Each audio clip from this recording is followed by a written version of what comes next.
What is up, everybody? It is Ebontis here. Today is July 15th. Just a reminder, tomorrow we've got the Last Word podcast with Above. He's going to be joining us. It will be 7 p.m. Eastern Time at twitch.tv/Ebontis. Just a quick reminder for you guys. But the TWAB has dropped, and seems like this might be a good one to discuss. I haven't looked at it, but the general topics that I saw kind of coming through seem like they might need to be worth a discussion. So hopefully we look good. You guys get to see this guy for a change.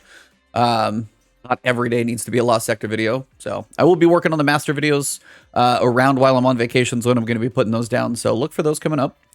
But today, this week at Bungie, we talk rituals and reputation. And this is what had me intrigued, because the rituals, like your playlists that you go through, your stuff that you do every season, Gambit, Crucible, Strikes. I don't know how deep they're going to go, but I'm still intrigued the fact that they're actually even talking about it. So generally, we'll see. Week 2 of Solstice of Heroes began between collaborating your accomplishments over the last year and return of sunlight to the last city. Things are feeling pretty good. Make sure to pack some sunscreen on your way to the EAZ. Wouldn't want you to get sunburnt. We have 6 weeks until a new season. There are many of us who have an insatiable appetite for content, but there's always going to be some time for relaxing during a season of Destiny. This is true. I'm actually glad they say this, and I know not everybody's going to take them to heart. There's going to be some downtime in this season for sure. Obviously, right now is a good example, and the next season even more.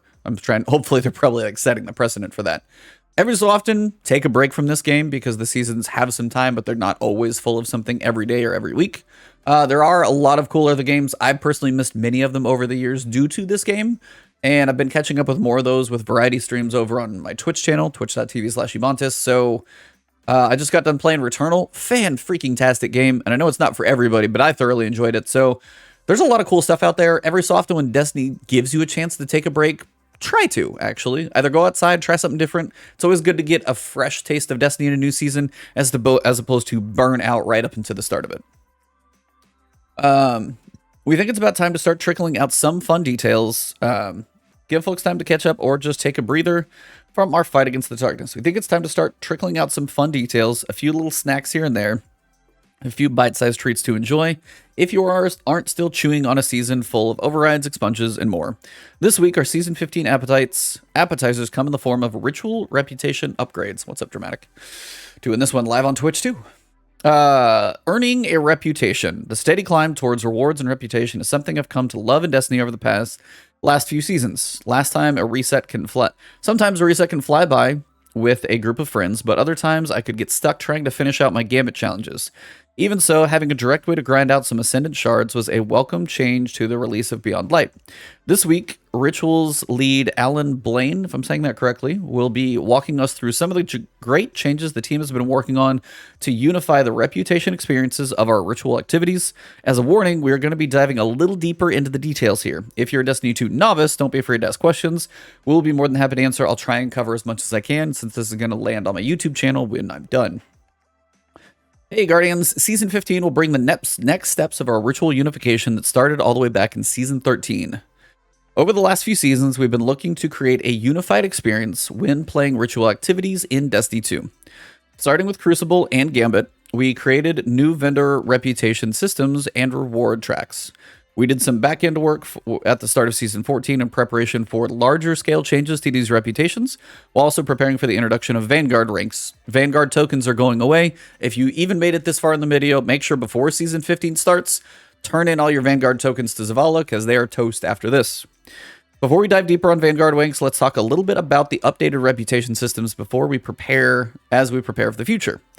In Season 15, ritual reputation systems on Lord Shaxx, the Drifter, and Commander of Zavala will be known as Gambit, Crucible, and Vanguard ranks.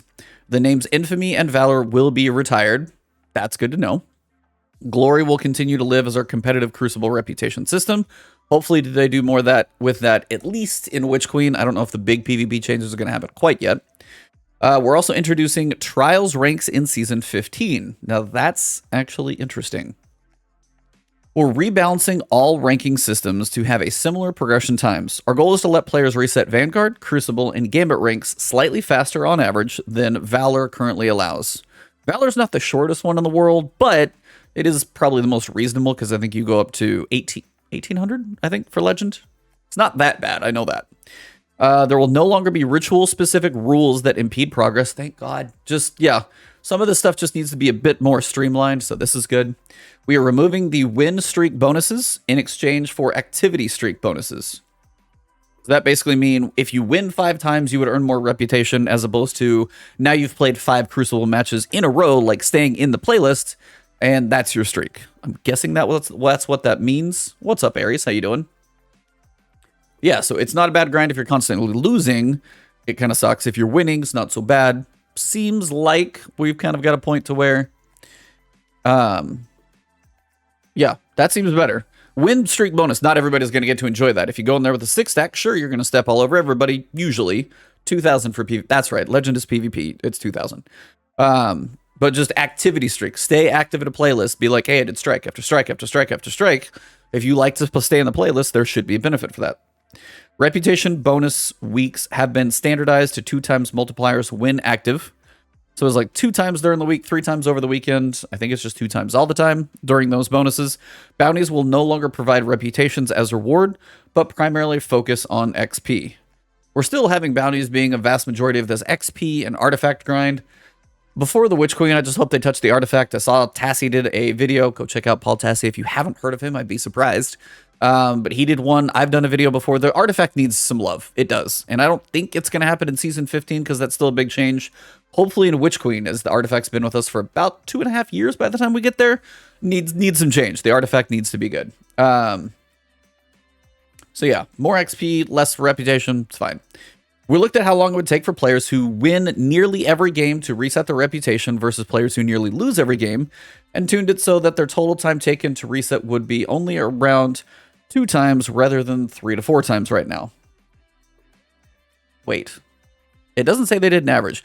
We looked at how long it took players to win nearly every game to reset their reputation versus players who lose nearly every game, and tuned it so that the time taken to reset is only around 2 times rather than 3 to 4 times right now. It sounds like an improvement, but I'm just not entirely sure what they're basing it off of. If it's the wins or the losses or some average in between. Overall, we expect 2/3 of your reputation to come from simply playing activities. If you win matches in Crucible or Gambit, you'll still reset a bit faster. Baby bonus, but overall, if that's just playing the thing gets you your reputation, it's your time spent in the activity, not if you're running in there with a 4 stack or a 6 stack of people stomping on another team. It's probably okay. As we mentioned, Glory will continue to live as a competitive Crucible reputation and will also retain win streaks for faster ranking. We don't have any specific plans to share on Glory right now, but we will be looking at opportunities in future seasons for potential upgrades. That sentence right there is sadly very sad for some people. Why? Because PvP needs love. We need maps for PvP. We need modes like a rework, a ranking system. Any of those things are what people have been asking for. Ascendant Nomad, Kuj, there have been some really well put together videos of what could be done with PvP. And right now, if Glory isn't really being touched, it says future seasons. At least that's maybe Witch Queen. Witch Queen is a big expansion. They typically don't do everything in an expansion, but Witch Queen still needs a lot to happen. I don't know. I'm hoping there's more that they can get on Glory for Witch Queen than nothing. If it's after Witch Queen's launch, you're still going to have an upset PvP community. That being said, it's still something of a mention that they're kind of thinking about it. I know that's like next to nothing, but again, Glory needs some love. The whole Crucible ranks, anything would be cool to see in there that they could do. It's just a weird system that hasn't really been reworked in a while. Sorry, I'm just like vamping here as well, so deal with that. Vanguard ranks. Commander Zavala is getting a full ritual reputation like Shax and Drifter before him. Also a note, Vanguard tokens are being retired, as I said, so cash those in. Players may earn Vanguard reputation when completing the following: Strikes, Nightfalls, and Battlegrounds, which makes me wonder how long Battlegrounds are going to last. I don't actually know. Theoretically, everything from the current year goes away when we get to Witch Queen, so maybe Battlegrounds are gone after Season 15. But Season 15 may last about 6 months, so you're going to be seeing them for a minute. For those looking to take on a challenge, Nightfalls give different bonuses based on completion medals, which can be earned through high scores and defeating all champions. Bronze, silver, gold, and platinum grant reputation bonuses, and Nightfalls grant reputation multipliers depending on the difficulty of the Nightfall selected. The more difficult the Nightfall, the higher the multiplier. Those who like run people through GMs, which definitely could be one of our guests coming up above, but somebody like Equagan, he is probably going to have a reputation through the roof. but hopefully you can get some rewards from it. Fancy reward picture. It's probably one of the better crispy pictures you'll get of an Engram, Prism, Core, all that stuff. So, golf ball. As the Vala will have a full reputation reward line similar to those we added to Shaxx and the Drifter in Season 13. Powerful rewards will be granted every 3rd rank and an Ascendant Shard. Powerful rewards don't matter, sadly, for most of us right now, but for those leveling up, it's not a bad thing. And Ascendant Shard will be rewarded when resetting the first time. I'm going to say this just because I think it's probably already been said, but the Golf Ball, aka the Ascendant Shard, the big one in the middle, should be done at least every other, because right now it's getting Ascendant Shard on your first one, and then it's always an exotic Engram. If you're grinding GM Nightfalls and have an insane reputation anyway, none of these currencies probably matter at all, and you've got more exotics and golf balls than you know what to do with. But for somebody who does go through and occasionally grind, give them a chance at another golf ball. That's all I'm saying. Doesn't hurt anything, not going to break anything. Activity streak and reputation bonuses. As noted above, Season 15 will introduce activity streaks. The longer you stay in the Vanguard activity playlist or direct launch, the larger your streak bonus is. Guardians can leave the matchmaking queue to snag a bounty from the tower or clean out their postmaster in the helm without worrying about losing their activity streaks. As a note, quitting activities or going AFK for extended periods of time will invalidate your streak. So be ready if you're looking to keep yours going. I love this. Data content ID 50486-data template type in line. A couple things in the TWAB didn't quite get fixed, but that's fine. That's weird. Guardians can leave the matchmaking queue to snag bounties from the tower or clean out their postmaster in the helm. Still can't just... Can you make it to where we don't drop blues? I know I'm not the only one who asks any of this stuff, but please. Without worrying about losing their activity streak. As a note, quitting activities... So you probably can't quit out mid-strike, but if you're in matchmaking, go to the tower and then maybe go straight back into strikes, theoretically you should hold on to your streak. But if you go like Crucible, or yeah, theoretically if you go like strike, strike, strike, tower, strike, strike, when you go to Crucible, then you'd probably lose your strike streak. I would imagine that's how that's supposed to work. As with Crucible and Gambit, Zavala will be looking to host week-long reputation bonuses throughout a given season. Same as before, so not surprising. That's also probably going to be a seasonal challenge, because they got to pepper those things in. So imagine there's going to be Vanguard seasonal challenges too. Yay. Next season, we're moving the seasonal ritual weapon and ornaments to the reputation. Okay, that's interesting. Now you got to put the time in. All right. Seasonal ritual weapon and ornaments to the reputation reward tracks of Vanguard and Crucible, which also means they're going to take ornaments and stuff like that out of potentially quests and stuff. As players increase their reputation during the season, they'll work towards unlocking the weapon and respective ornaments from each vendor. We're also opting to update seasonal challenges, removing things like In It for Infamy in favor of challenges to earn ritual weapon reward.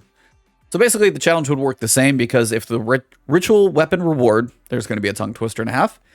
If it takes you resetting your reputation in Gambit, for example, you're still going to have to go through enough games to reset your reputation to get the challenge. So it's not going to work much differently. Your gun is just going to come from a different place.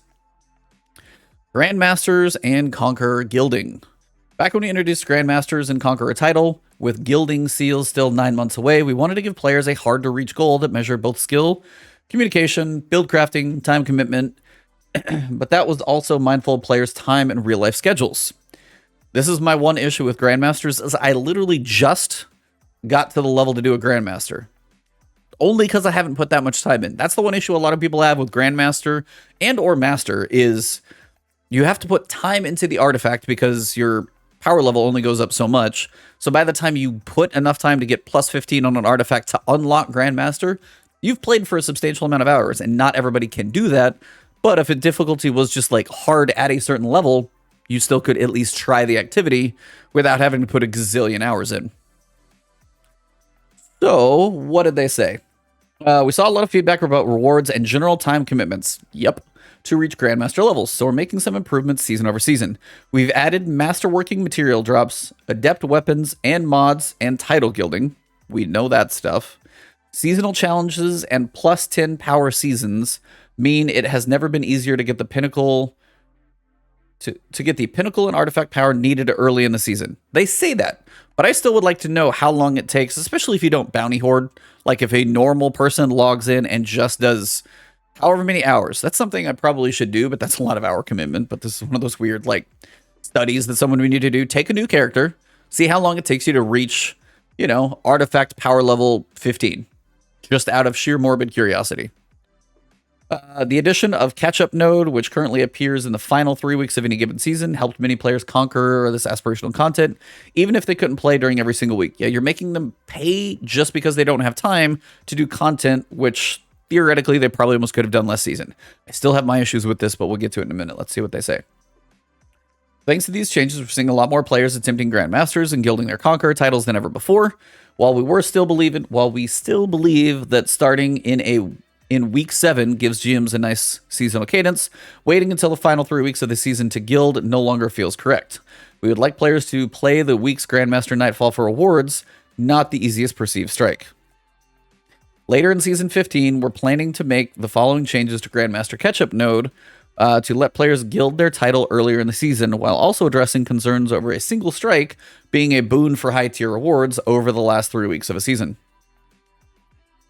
Chat, good for me. No matter the playlist, I leave the queue every game, so to get more of a random population. Yeah, that's not bad. As long as you stay in the same thing, it seems like you'll be okay. I'd like to see the Grandmaster difficulties come from some mechanics instead of bullet sponges. That's a whole discussion over artificial difficulty. That's a video literally I've seen other people do, and you could talk about it on both sides, but that's a thing for another day. The Grandmaster Catch-Up Node will become, which Grandmaster Catch-Up Node basically unlocks all 6 Grandmasters that you can literally choose at the same time, so you could literally run all 6 Grandmasters in 1 week. That will become available at the same time that Grandmaster difficulty is available, so long as you have the Conqueror title, but have not gilded it this season. What? The Grandmaster Catch-Up Node. Oh, I get it. Well, that doesn't really help everybody, though. The Grandmaster Catch-Up Node will become available at the same time the Grandmaster difficulty is available, so long as you have the Conqueror title, but have not gilded it this season. So if you've ever had the Conqueror title, and you want to run whatever Grandmaster you want, you can literally go for the gilding the title as soon as Grandmasters are open. That's not bad if you've done it before. If this is your first season of doing Conqueror, unfortunately you have to wait 6 weeks. Depending on if you are fresh to the game or not, your friends might be just miles ahead of you. I don't know if they're going to be able to drag you in, or if it's straight up not going to be available. But the fact that, like, if you don't have Conqueror, you can't use the catch-up node is weird. The Grandmaster catch-up node will become available at the same time that Grandmaster difficulty is available, so long as you have the Conqueror title, but have not gilded it that season. Well, there's no way you could gild it on the first day, so that makes sense. But if you don't have the title, you still have to do the weekly 6-week grind no matter what. If you've ever earned Conqueror, which I did once, I got dragged through it, then theoretically you'd be okay to jump into the Grandmaster catch-up node, which would be all 6 available on day 1 of Grandmasters, which is usually about week 7. Yeah, that's kind of an interesting one.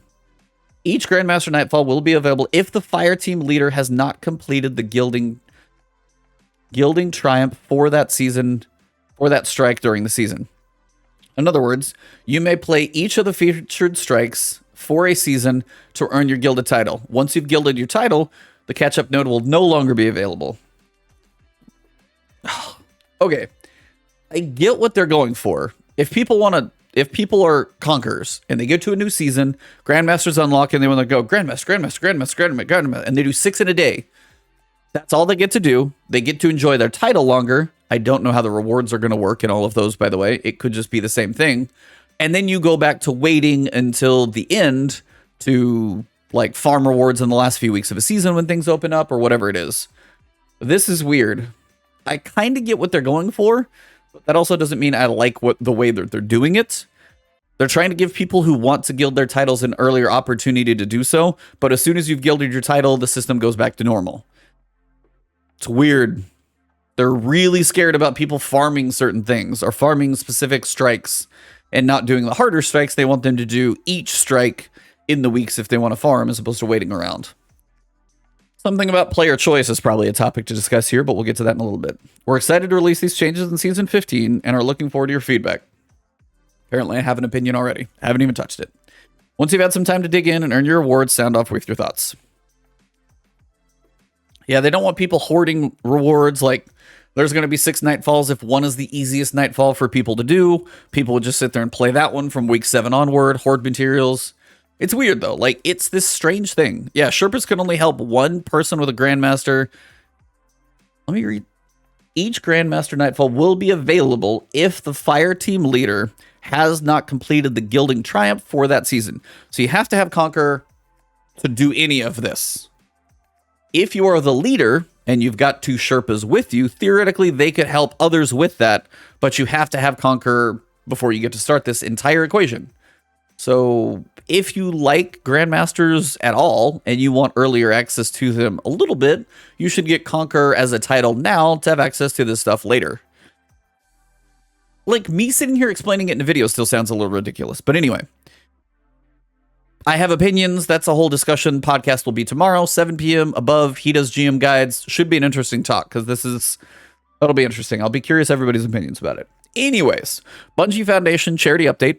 Well, Guardians, you've done it again. Just last week, we announced the Bungie Foundation giving campaign. You've already smashed expectations, and we have a quick update for you. Since you smashed the 500k challenge, the Bungie Foundation, 1 week down, 1 week to go. Thanks to all of you who have shown your support so far.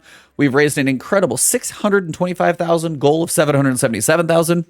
We know you're going to knock it out of the park and support our efforts, improving child's health and well-being, uplifting the voices and rights of individuals and communities, and providing humanitarian aid in the times of crisis. They do awesome charity stuff, so yeah, if you're looking to get anything part of that, check that link out. Very, very good things. Once again, this didn't quite come through either. Whatever that content ID is not there. As a thank you for our generosity, we have a very special treat for you today. Check out the community team's very own Nicole Olson in her amazing and dramatic rendition of To the Witch Queen lore reading. I won't do that because I'm sure it would be a copyright strike, but definitely come check it out. I'll try and do that. As a reminder, if I find it, I'll try and link it in the description too. We have some sweet in-game items. So depending on if you guys donate to the Bungie Foundation giving campaign, $10 for the Bungie Foundation emblem, $25 for the new Circadian Guard emblem, 50 gets everything plus a ghost, and then you get the tiny tank emote if you go 75 and above. So if you do 75, you get all 4. You have until July 20th, basically at noon Pacific time to knock that stuff out. Rewards of the Prime variety. So Prime rewards. So for Twitch and Amazon Prime, link your account, get your rewards. Pretty easy. Check in. Not too difficult. Got an exotic ornament, a ship, and a sparrow. Pretty straightforward stuff. Merciless is a gun. It's an easy way to get a free gun. It's an old one, so not breaking anything. Let It Glow. You got Missing Solstice consumables, Second Chances emblem, Bungie Store beta, Bungie Store launch. Will launch on July 20th. I got an email about updating my password, stuff like that. So there's going to be a bit of an update there, kind of a refresh. They do have some known issues. The Solstice 2021 armor glows for Warlocks, always displays the Stasis glowing effect when wearing the Fellwinter's helm. That is so oddly specific, but I guess somebody's bound to find it. Reissued Dreaming City weapons are not dropping as intended. Apparently that's still not fixed. They are working on that. Upgrading Solstice armor to the Magnificent set may drop the armor's power level to 1100. That's exciting. I don't know if it happened to me, but it might have. PlayStation 4 controllers may longer be recognized by Destiny 2 when playing on Steam. One other thing. If you have Solstice packages or Solstice key fragments, don't make a new character during this event. Otherwise, those things are currently being thrown away. For whatever reason, if you make a new character and those things are in your inventory, they're gone when you make a new character. So don't make any new characters during this event. If you're like, hey, thought I'd use this downtime to grind out a new character, if you care about your Solstice stuff, don't do that. Or empty all of those, then make the new character. Just a warning, I saw that on Twitter. Other than that, we got movies and Artist of the Week. Pretty straightforward stuff. Thanks for stopping by for another installment of the Weekly TWAB. I'm just finishing up on the White Solstice glows for all 3 characters. I did 1, and I'm done. Excited for the lovely Ghost reward at the end of the road. Don't worry, I won't bore you too long with my text about my Arc Logic journey of Master Atheon Challenge. Tell me what you've been currently hunting in Destiny 2. Anything special? August 24th is coming soon. We have some sandbox details and crossplay to cover between now and then. Crossplay is going to be big next season. Sandbox details, some changes coming. Sometimes I wish I could be locked in a cryo sleep until announce days. The excitement and anticipation for August is thick enough to cut with a knife. Shout out to you guys if you watch this. I will be on vacation from August 6th to 13th. I am working on recording some Master Lost Sector guides for you guys to be up while I'm gone. So hopefully you guys will look forward to those. But that basically wraps up the TWAB. Big thing is Grandmasters are getting some change in the Nightfall reputation. So I'll be curious. We will be talking about this on the podcast tomorrow. I want to get everybody's opinion on it before I completely dive in. But I will definitely have some thoughts about this because I don't love all of the ways this is being done. I know it's like kind of a piece, and hopefully Witch Queen maybe makes some bigger changes. But for now, Reputation's coming to Vanguard. Turn in your Zavala, your tokens to Zavala before the end of the season as well. If you guys did enjoy this video, drop a like below. If you have thoughts about anything I just read, I would love to have those for the podcast, so put a comment below. If you guys enjoyed this one, Lost Sector guides, Destiny content, or pretty much, don't mind listening to me, hit that subscribe button, hit the alert bell. You can find me on Twitter, and also stream it over on Twitch. Whole bunch of random stuff. I just finished Returnal as well, so awesome game. Have a good one. I'll see you soon.